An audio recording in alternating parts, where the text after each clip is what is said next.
За новото задолжување на општина Битола, Петровска не најде начин да ги информира граѓаните за една ваква важна одлука и после 2 дена од одржаната седница на Совет. Петровска ќе ја задолжи општина Битола со 80 милиони денари кредит од Светска банка или 1,3 милиони евра. На истиот овој нетранспарентен начин, на една од претходните седници на Совет, беше донесена одлука за задолжување на јавното предпријатие Комуналец преку кредит од Стопанска банка Битола во висина од 20 милиони денари.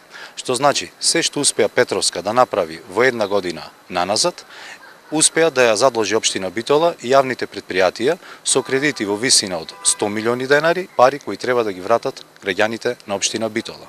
Сето ова се случува во услови кога Петровска е неспособна да обезбеди наплата на сопствените приходи, а во една година наназад во општина Битола не е направена ниту една улица, ниту пак е започнат нов капитален проект.